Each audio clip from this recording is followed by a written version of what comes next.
The FICO scoring model has changed. Also, mortgage companies will be able to utilize Vantage scores. This is big, but I'm going to even let you know that it's even bigger than you may think. Stuff that is like insider information. Let me give you a little bit of background. Number one, stop taking information from these broke YouTube influencers. Stop taking financial, credit, whatever, investment advice from these broke influencers. And I'm gonna be sharing it later in a video, in another video. You'll see it where a lady was scammed over $16,000 some. I'm gonna tell you exactly what happened in that. But now this is very important. You need to pay attention to this with the FICO. Other people have had videos about the FICO scoring change. So that's, that's nothing new. But let me tell you about my experience and why I believe that if you get your credit in order, if you get your scores in order, that you will be able to have the biggest benefit financially in your life, to be able to help yourself, your family. And if you want to do generational, that's up to you. And as a matter of fact, moving forward, I don't want anyone that watching any of my videos on my channel who does not care if you got children, or don't care about yourself enough to where you don't want to be a burden on someone when you get older. And if you are in that situation right now, I want you to listen to me so you can start changing your life. It is never too late. Never too late. I was at the basketball game the other night in my area. We had a bad snowstorm. So a lot of people did show up. I did not expect as many people to show up. So I would say it was about 75% full for the Milwaukee Bucks. And now something that, just in case you don't know this, all of the front row seats, almost all of them are either corporate or someone who is doing some sort of work or sponsorship. It could be like an attorney, it could be a doctor who is doing some type of sponsorship where they have a partnership with the teams.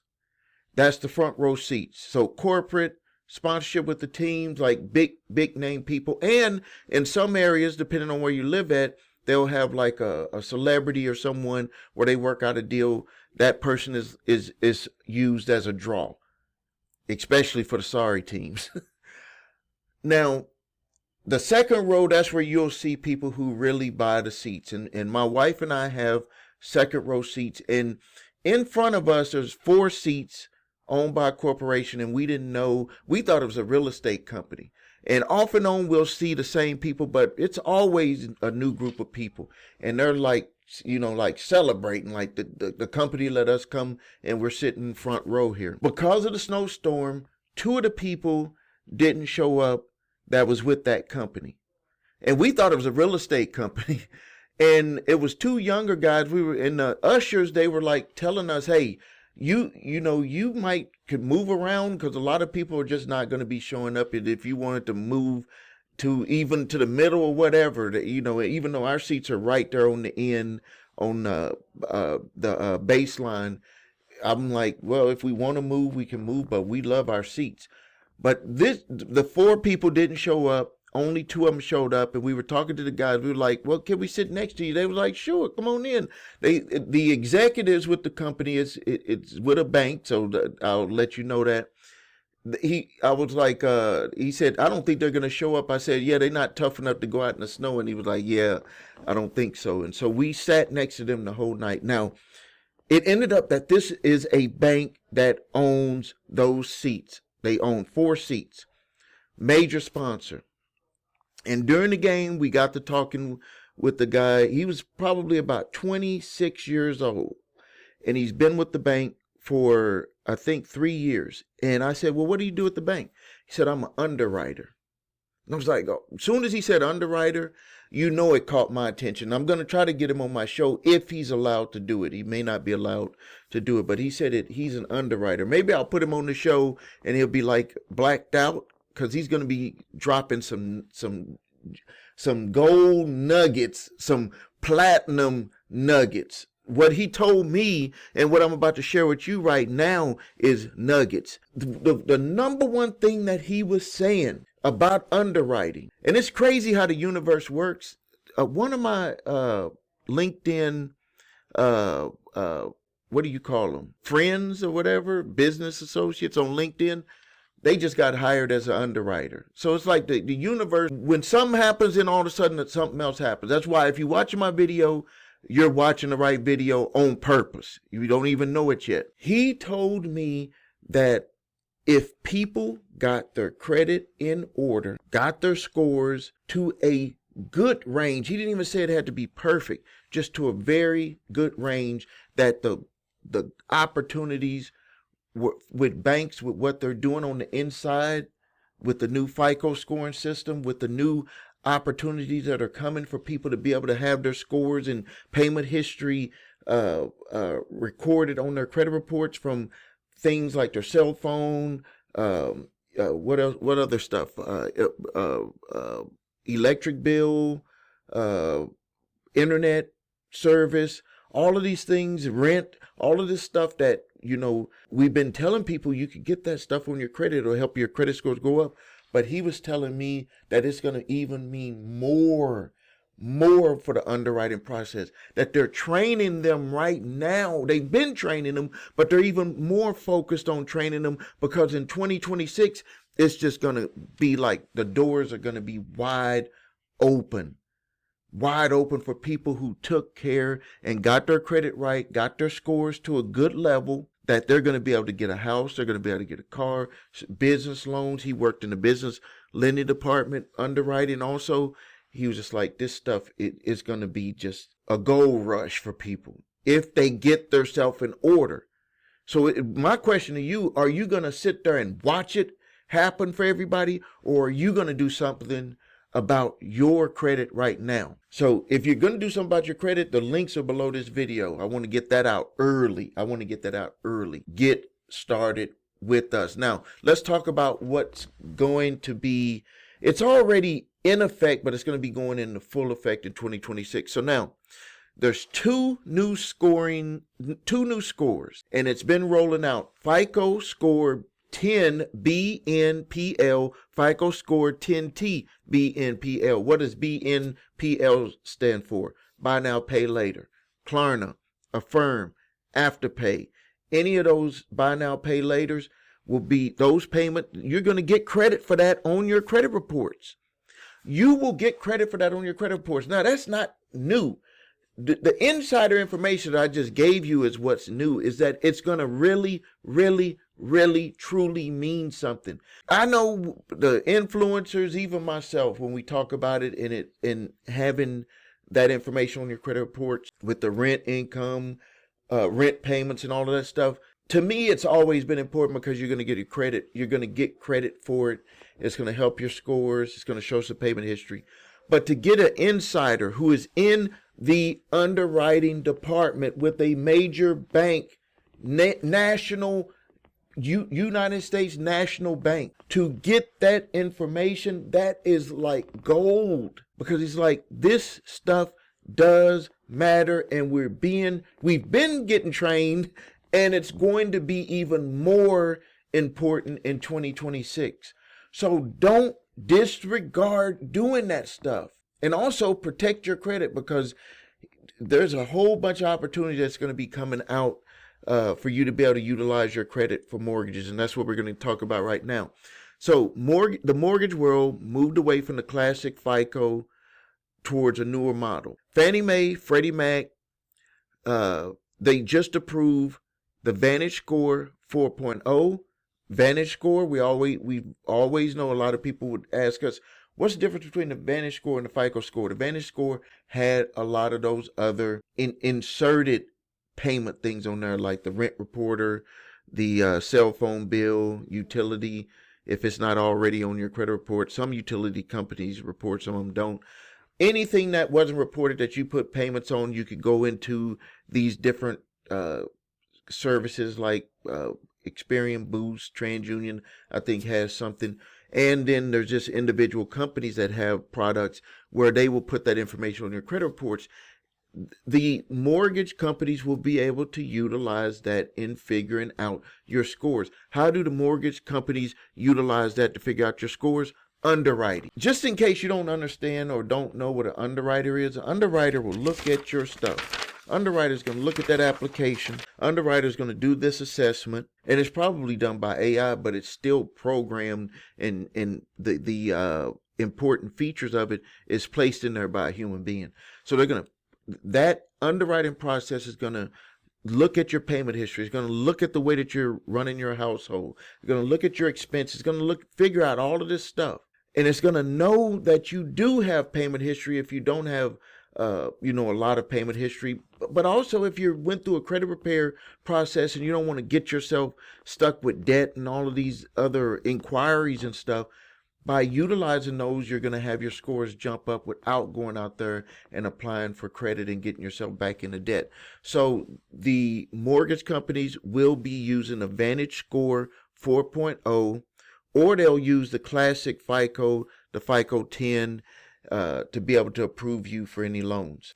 For me, I don't know if you're getting excited, but for me, I'm getting very excited, because this is like some of the times when people, they will say, well, it's like nobody's giving them a chance. It's like nobody's given a chance to be able to get ahead. Nobody's given a chance. And with what I'm just talking about here, just with utilizing the Vantage scoring system to be able to get approved for a mortgage, that's like giving someone a leg up. But you got to be in a position to be able to take advantage of this stuff. One of the biggest things that I see people do is they default down. If they lower the standards for people to be able to get into something, don't default down and be under that standard. Don't even default down and be at that standard. You know what a new standard is, and then you lift yourself even higher from that standard. So there's no question that you'll be able to get approved. Because if just think about it, if you're able to get approved for a mortgage, you're able to get approved for a loan to be able to pay off debt, and you pay payments at a lower rate. Like, these are some things that are really going to be opening up the doors for people. So let's talk about some of the differences with these different models. So the number one thing, these are your action steps that you need to take advantage of, is number one, you got to make sure that you protect that payment history. Never pay anything 30 days plus. I want you to make a promise to me that you're going to pay stuff a little bit before. If you can, I don't really like doing this, but if you can, set up auto pay. As a matter of fact, the apps, that another thing, because I was trying to think of all the different like rent reporting and your cell phone bill and stuff like that. Apps are also included, paying that $20-$30 a month for that bundle of apps that you got. Utilization and balances, you got to keep those revolving accounts, those credit cards and those accounts under 30%. Ideally, if you keep it at 10%, that's going to maximize. But if you keep it at 30%, and the way that you do that is by your statement date. So the statement date is different than the due date. You'll usually get a closeout date that they're going to send a bill for on your statement that they send you, but that is not actually when they figure the 30%. So the reason why your score could fluctuate up and down is because you're past 30%. Even if you pay off the credit card, if you have that amount that's over 30% on the statement date, your scores can go down some points depending on what else you got on your credit, but it can go up or down 10, 20 points. The next thing is what you need to watch out for is don't sit there and get a whole bunch of inquiries on your credit reports. If you're going to buy a car, if you're going to look at getting a mortgage or something, you need to do all of that stuff within 1 week. Like every company in that week, so they can look. This is the way that they treat it. They treat it as a shopping event, not like you're just out there just shopping for credit. They're looking at like you have a specific thing that you're looking at getting, like you're trying to get a car or you're trying to get a mortgage, something big. They're going to treat that as an event. They're not going to treat, and that's the underwriters. This is what the underwriters will look at it as. They'll be like, why did you apply for all of those places? Because I was looking at getting the best deal for a vehicle. I was looking at getting the best deal on a mortgage. That's the reason why I did it. and they shut up after that. The next thing is don't throw too many new accounts on your credit. Be careful with that, because if you have too many new accounts, that's going to be a red flag. And something else that I want you to pay close attention to is a lot of people, I won't say a lot of people, some people, there's been a lot with the younger people, and I get this with the on the credit reports a lot, is that these buy now pay later places, they did not always report to your credit reports, but they did report if it went bad. That's the crazy thing. So they wasn't putting it on there if your account was good and you were paying them, doing the 30, over the 4 payment plan or whatever they gave you. But as soon as that account went bad, they threw that stuff right on your credit report. So you got to be very careful. That's why with those buy now pay laters, don't think just because it's not showing on your credit reports that they will not throw that information on your reports if it goes bad. Now, the way that it's going right now with this new change, they're going to start reporting it on your Vantage score. They're going to start reporting that information on your credit reports. And I think, I haven't seen it yet, but it will start to get reported on the FICO scoring system too. But it's, from my investigation, it's not going to happen overnight. It's not going to be something that's going to be done like the Vantage score ones. If you need help with your credit, visit us at thecreditrepairshop.com. Watch the video, what makes us different, so you can see my 8-point validation process, my 2-phase settlement process. If you need your credit reports and scores, go to the website your3scores.com to grab your TransUnion, Equifax, and Experian credit reports and all 3 scores. If you have debt collectors coming after you where they're just sending you letters, you can grab my 3-pack of letters absolutely free. I do ask for a donation on those. Link is below this video. Or you can go to summonsmaster.com to upload that debt collection letter and get an exclusive certified debt validation letter that could stop most debt collectors in their tracks. If you're being sued by a debt collector, you can go to summonsmaster.com, upload your documents, or you can go to SummonsMaster, and we just started a done-for-you service there. Thank you for your time. This is Stephen A. Williams, President and founder of thecreditrepairshop.com. Post your questions and comments. Thank you for your time.